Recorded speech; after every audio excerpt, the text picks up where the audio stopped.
My name is Calvin Rhodes, and 3 months ago, I watched my supervisor destroy what he thought was nothing but outdated relationship files and meeting notes.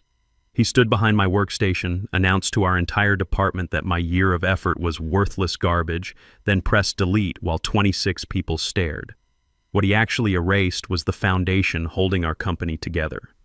And when my phone rang a couple minutes later with a $145,000 job offer, I realized he had just screwed himself over in the most spectacular way possible. Before I tell you exactly how watching him panic became the sweetest moment of my professional life, let me take you back to where this really started, because revenge stories always begin long before the actual revenge happens.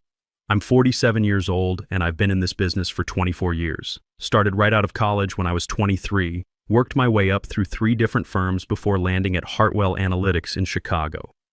I joined them as a senior account coordinator 20 months ago. The job description made it sound routine enough: maintain client relationships, manage contract renewals, track satisfaction metrics. What they didn't mention was that the company was bleeding major accounts faster than anyone wanted to admit. And the previous guy in my position had lasted exactly 6 months before walking out without notice. My supervisor, Preston Wallace, made it clear from day one that he considered my approach completely outdated. He was one of those 31-year-old MBA types from Northwestern who believed business relationships were purely about data and metrics. Send reports, deliver analysis, collect payments, optimize efficiency. The idea that clients might actually want to talk to real people was completely foreign to his systematic approach to everything. But I saw something different in those first few weeks. When I reviewed our client files, I found page after page of sterile communication logs that read like they were written by robots. No personality, no warmth, no indication that anyone at our company had ever bothered to learn anything personal about the executives who were sending us hundreds of thousands of dollars every year. So I started doing something that seemed revolutionary in that environment. I began treating our clients like actual human beings with lives outside their spreadsheets. When Arthur Kellerman, who ran a mid-sized steel fabrication company, mentioned during a routine quarterly review that he was restoring a 1967 Mustang Fastback, I made a note. 2 weeks later, I followed up asking how the engine work was progressing.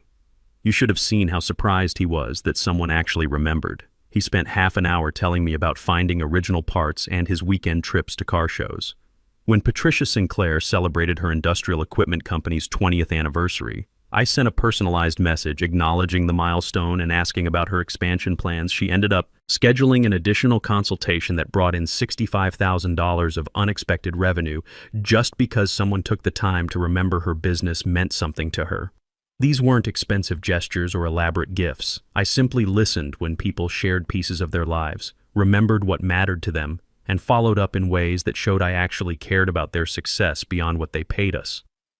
Preston never understood what I was doing. He would walk past my workstation and see me typing what looked like personal conversation notes, and I could practically feel the disapproval radiating off him.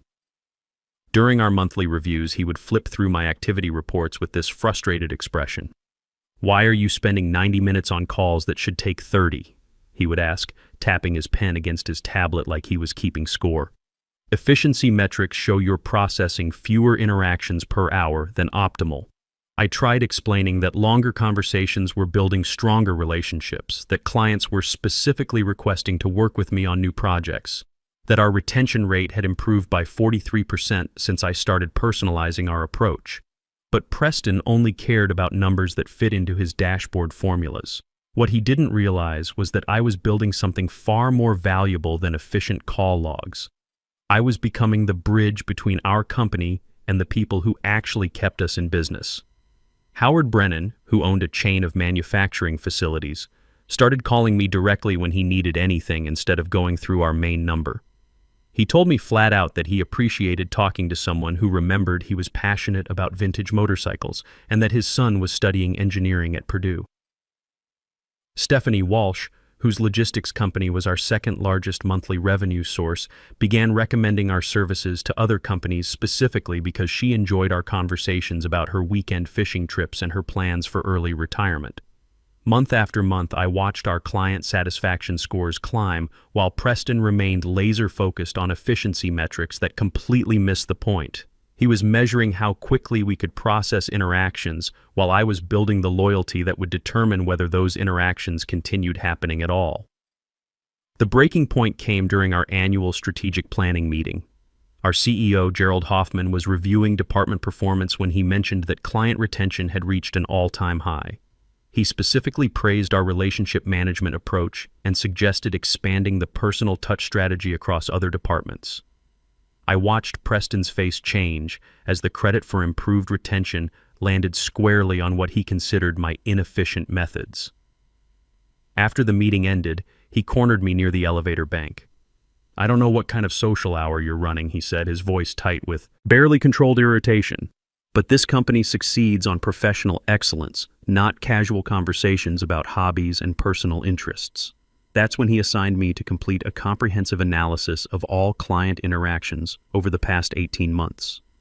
He wanted detailed documentation of every communication, every follow-up note, every relationship-building effort I had made. It was clearly intended as punishment. Hundreds of hours of bureaucratic busy work that would pull me away from the actual relationship building that was driving our success.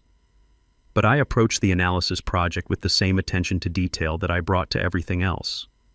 I created comprehensive records showing not just what communications had occurred, but how those communications had translated into real business outcomes. I documented the referrals that Howard had generated, the expanded services that Arthur had purchased after we discussed his company's growth plans, the early contract renewal that Patricia had signed because she trusted our partnership.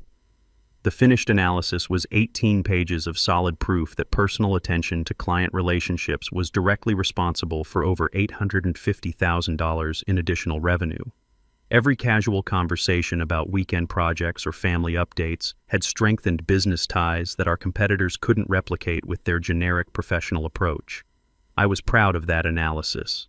It represented not just 18 months of work, but 18 months of genuine connections that had transformed how our company related to the people who trusted us with their business, which made what happened next feel like such a slap in the face. Preston called an all-hands department meeting on a Tuesday morning in late October. He announced that we needed to review our client relationship protocols and that my analysis would serve as a case study for discussion.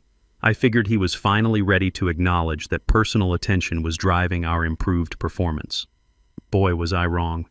Instead, he directed me to display my analysis files on the main conference room screen while the entire department watched. Then he began picking apart every personal note, every conversation detail, every relationship-building effort as evidence of what he called unprofessional boundary violations. "This is exactly the kind of inefficiency that undermines our service standards," he declared, scrolling through months of careful documentation. "Personal chit-chat about cars and hobbies has no place in business communications. These files represent a complete failure to maintain appropriate professional distance." I sat there watching 26 coworkers as he tore apart work that had generated nearly $1 million in revenue for our company. He was presenting my biggest professional accomplishment as a cautionary tale about what not to do. But then he did something that crossed a line I never expected him to cross. He pulled up the file containing my complete analysis database, every client note, every relationship detail, every conversation record that proved how personal attention was driving our business success. His cursor moved toward the delete option while he continued talking about the need for professional standards. "This entire approach is garbage," he announced, his hand hovering over the deletion command. "Starting today, we return to efficient professional client communication protocols." And then he clicked delete. I watched 18 months of relationship building disappear from the screen. 18 pages of documented connections that had generated over $850,000 in revenue, gone in one vindictive moment. Nobody said a word. You could hear a pin drop. Preston turned away from the screen with this satisfied expression, clearly expecting me to accept this humiliation and start rebuilding my work according to his preferred methods. But he had made one huge miscalculation. While he was destroying my documentation, he hadn't destroyed the actual relationships I had built. The clients who trusted me, who called me directly, who had shared personal details about their lives and businesses. Those connections existed in their minds and hearts, not in our computer files. And apparently some of those connections had been paying closer attention to our company dynamics than anyone realized. My phone started buzzing before Preston had finished explaining his new efficiency protocols. The caller ID showed Donovan Partners, a consulting firm that had recently formed when 4 former colleagues left their previous company to start their own operation. I stepped out of the conference room to take the call. My hands were still shaking from watching my work get deleted in front of everyone. "Calvin," said the voice on the other end, "we've been watching what's happening at Hartwell and we want to talk." The conversation that followed would change everything. Donovan Partners had been tracking our client retention improvements, and they knew exactly who was responsible for the relationships that kept major accounts happy. They had been planning to approach me for months, but watching Preston destroy my analysis files had convinced them that the timing was perfect. "We're prepared to offer you $145,000 annually to join our team," they said. "Plus equity participation and complete autonomy over client relationship strategies. We believe personal attention is the future of business consulting, and we want you to build that future with us." $145,000, a 53% increase over my current compensation, working for people who valued exactly what Preston considered worthless inefficiency. But the most beautiful part of their offer wasn't even the money. "We know you can't bring proprietary information from Hartwell," they continued. "But we also know that client relationships are built on trust and personal connection, not on database files. If you choose to join us, and if clients choose to work with someone they trust rather than staying with someone who treats them like account numbers, that's simply the natural consequence of different business philosophies." I understood immediately what they were getting at. They weren't asking me to steal clients or violate any legal agreements. They were simply pointing out that if I left Hartwell and clients decided they preferred working with someone who remembered their restoration projects and their kids' college plans, that was their choice to make. When I walked back into the conference room, Preston was still lecturing about professional efficiency standards while my former co-workers stared at their hands or notebooks, clearly uncomfortable with what they had witnessed. He noticed my return and paused his presentation. "Do you have questions about our new communication protocols?" I looked around the room at people I had worked alongside for 20 months, then at the blank screen where my analysis had been displayed before being destroyed, then back at Preston's expectant expression. "Actually," I said, "I have something to announce. What happened next would become the most satisfying moment of my professional life. I'm resigning from Hartwell Analytics effective immediately," I said, keeping my voice steady despite everything that had just happened. "I'll be joining Donovan Partners as their Senior Director of Strategic Partnerships." The conference room went completely silent. You could hear the air conditioning humming in the background and someone's pen clicking nervously against their notepad. Preston's expression shifted from smug satisfaction to confusion, then to something that looked almost like panic. "You can't just quit in the middle of a department meeting," he stammered, clearly thrown off by this unexpected development. "There are protocols, notice requirements, transition procedures." "Actually," I replied, pulling out my phone to show the contract offer I had just received, "my employment agreement allows for immediate resignation in cases of hostile work environment or professional misconduct. Having my work deleted in front of colleagues while being publicly humiliated qualifies on both counts." Gerald Hoffman, who had been quietly observing from the back of the room, stepped forward. "Perhaps we should discuss this privately before making any hasty decisions." But I was done with private discussions and diplomatic solutions. Preston had chosen to humiliate me publicly so he would get to experience the consequences just as publicly. "There's nothing to discuss," I said, gathering my personal items from the conference table. "My decision is final. I'll submit formal resignation paperwork within the hour." As I walked toward the conference room exit, I could feel 26 pairs of eyes following my movement. Some of my coworkers looked shocked, others looked impressed, and a few looked like they were seriously reconsidering their own career choices. Preston called after me, his voice higher than usual. "You're making a huge mistake. Donovan Partners is a startup with no proven track record. You're throwing away job security for some fantasy about relationship building being more important than professional standards." I paused at the doorway and turned back to face him. "We'll see which approach proves more valuable." Within 24 hours, I had cleaned out my office, completed exit interviews, and started my new position at Donovan Partners. Their office was smaller than Hartwell's, but it was filled with energy and excitement about building something innovative in the consulting space. More importantly, I was finally working with people who understood that business relationships were built on genuine human connection, not efficiency metrics and standardized communication protocols. But the real validation of my decision came in the weeks that followed as I sat back and watched it all fall apart exactly like you'd expect. I hadn't reached out to any Hartwell clients. I hadn't made sales calls or sent recruitment messages. I simply updated my professional profiles to reflect my new position and continued being the same person who had spent 18 months building authentic relationships with people who needed consulting services. The first call came on Thursday morning, 3 days after I started at Donovan Partners.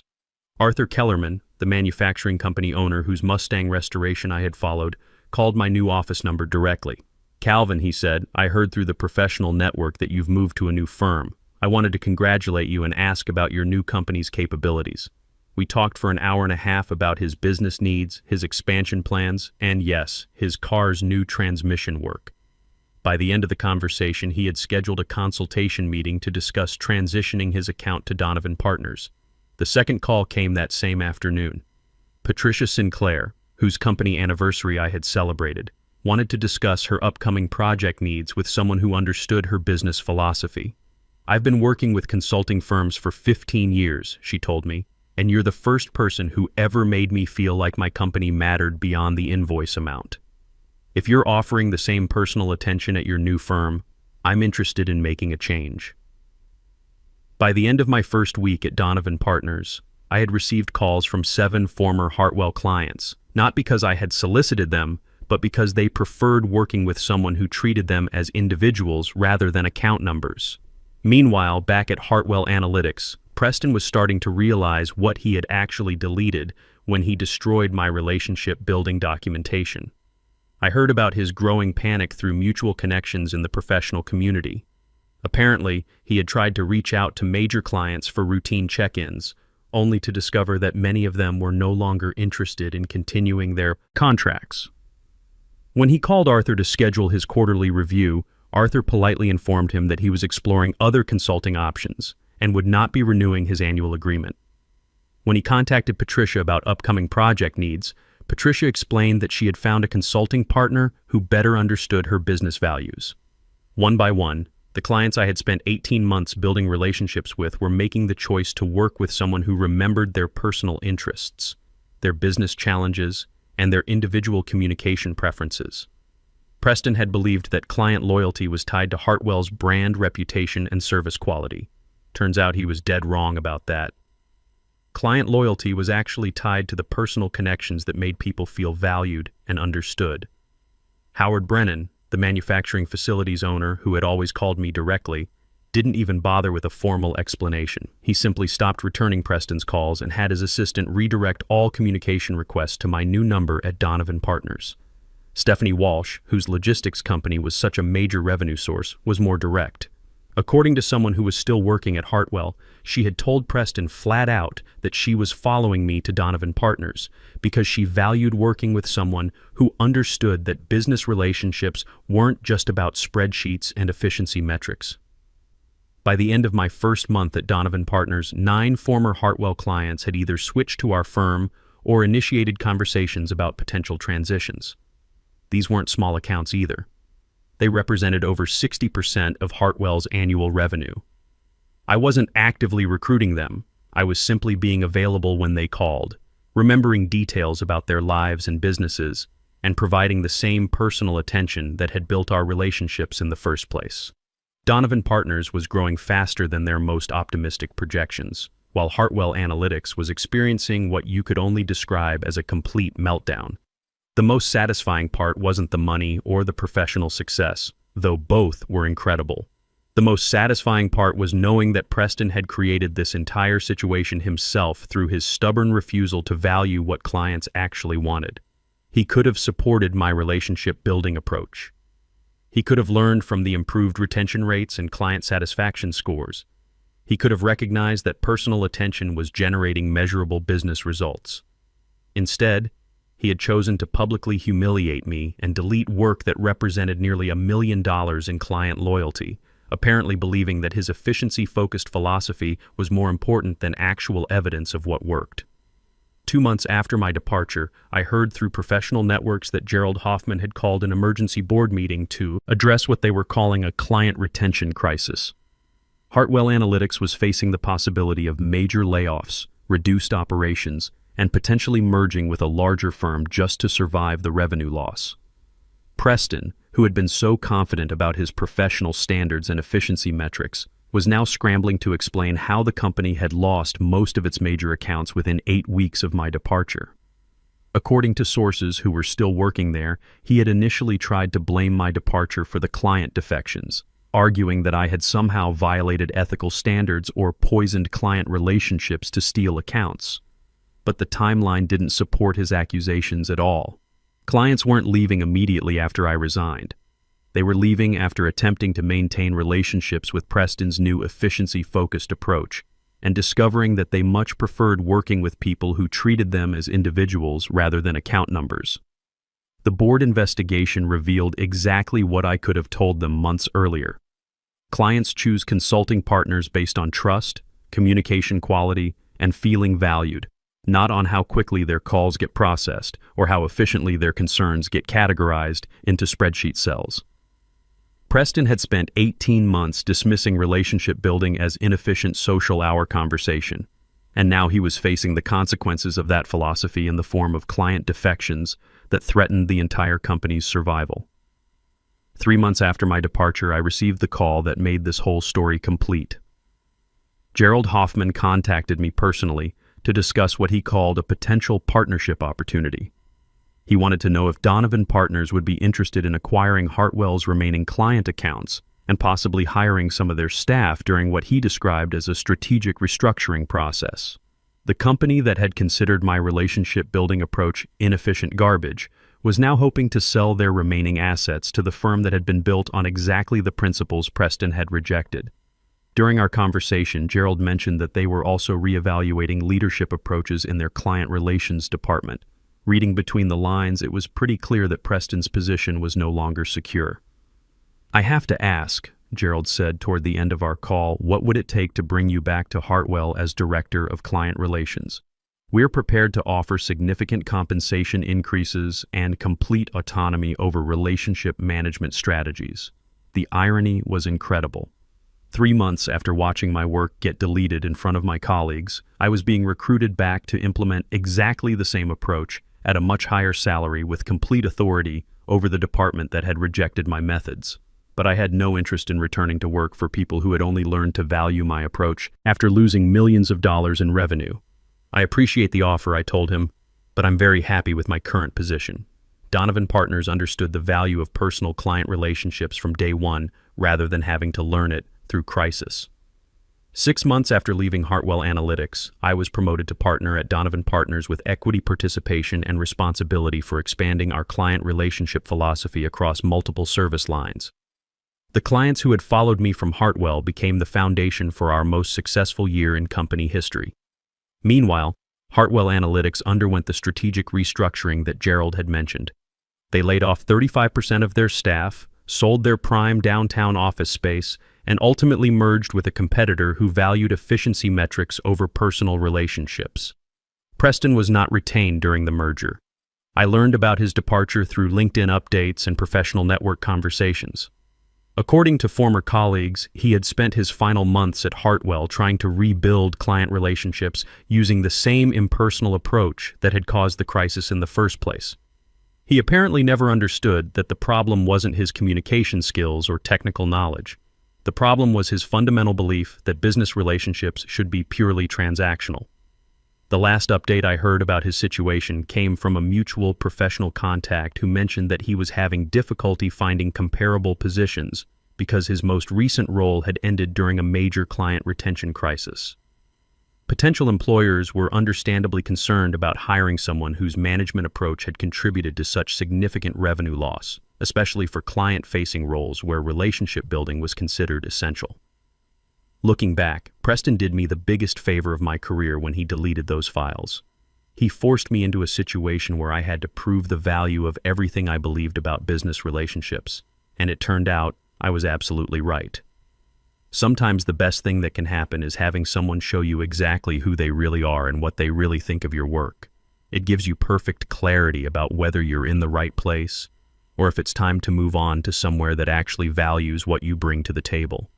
If you've ever had a boss delete your work or publicly dismiss your contributions, you know exactly how that moment felt. The anger, the disbelief, the feeling like you've been punched in the gut. But here's what I learned. Sometimes that's exactly the push you need to realize you're capable of much more than your current situation allows. Preston thought he was deleting inefficient documentation when he destroyed my relationship-building work. What he actually deleted was the only thing preventing his professional world from collapsing around him. And you know what? That's exactly what he deserved. This most satisfying revenge isn't elaborate schemes or calculated attacks. It's simply letting people experience the natural consequences of their own terrible decisions while you go build something better somewhere else. 24 years in this business taught me that relationships matter more than metrics. People matter more than processes. And sometimes the most professional thing you can do is walk away from people who don't understand that. Best decision I ever made.